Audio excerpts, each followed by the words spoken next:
Hi everyone. ఎవరైతే next డిఎస్సికి prepare అవుతున్నారో వాళ్ళు టెక్స్ట్ బుక్స్ అవి కావాలి అంటే ఎలా డౌన్లోడ్ చేసుకోవాలి, బయట సోర్సెస్ మాకు దొరకట్లేదు అన్న వాళ్ళు ఇలా మనం వెబ్సైట్లోకి వెళ్ళి డౌన్లోడ్ చేసుకోవచ్చండి. అయితే ఫస్ట్ దానికి మీరు గూగుల్లోకి వెళ్ళి ఏపీ న్యూ టెక్స్ట్ బుక్స్ 2026-27 అని కొడితే మనకి ఫస్ట్ వెబ్సైట్ వస్తుందండి. అయితే ఇది గవర్నమెంట్ ప్రొవైడ్ చేసిన ఫ్రీ వెబ్సైట్ ఉంది, మీరు ఇక్కడ చూడొచ్చు. అండ్ నార్మల్గా కొన్ని వెబ్సైట్స్ ప్రొవైడ్ చేస్తున్నాయి అనమాట. సో ఇక్కడ నేను మీకు శాంపుల్గా ఒక క్లాస్ టెక్స్ట్ బుక్ని ఎలా డౌన్లోడ్ చేయాలనేది చూపిస్తాను.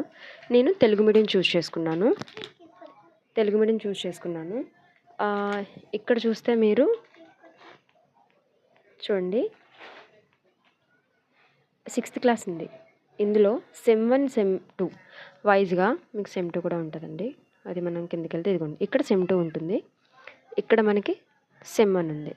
ఇందులో తెలుగు మీడియం ఇంగ్లీష్ మీడియం 2 ఉన్నాయి. అయితే నేను ఇందులో ఆల్రెడీ కొన్ని బుక్స్ని డౌన్లోడ్ చేసి పెట్టుకున్నాను.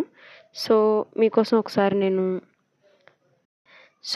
మీకు ఎవరికైనా ఇలా కావాలి, సోర్స్ కావాలి, నాకు ఇంగ్లీష్ మీడియమే కానీ తెలుగు మీడియమే కానీ కావాలి అంటే మీరు ఇలా డౌన్లోడ్ చేసుకోవచ్చు. మీకు ఇలా డౌన్లోడ్ అని క్లిక్ చేయగానే మీకు ఆ పర్టికులర్ టెక్స్ట్ బుక్ అనేది డౌన్లోడ్ అయిపోతుందండి. చూసారు కదా.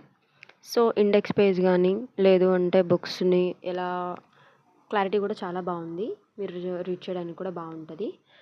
అండ్ కొన్ని పీడిఎఫ్స్కి ఆప్షన్ ఉందండి. ఇది మనం క్లిక్ చేసుకుని దీని ద్వారా ఇందులో మనం హైలైట్ చేసుకోవచ్చు, రాసుకోవచ్చు, లేదు అంటే ఏమైనా మార్క్స్ చేసుకుని యాడ్ చేసుకుని రాసుకోవచ్చు. దాన్ని మనం సేవ్ కూడా చేసుకోవచ్చు. ఒకవేళ ఎవరైనా ఇంట్రెస్ట్ ఉంటే కనుక ఇలా కూడా చేసుకోవచ్చు. Okay, bye. ఇంకేమైనా డౌట్స్ ఏమైనా ఉంటే కనుక అడగండి, నేను చెప్తాను.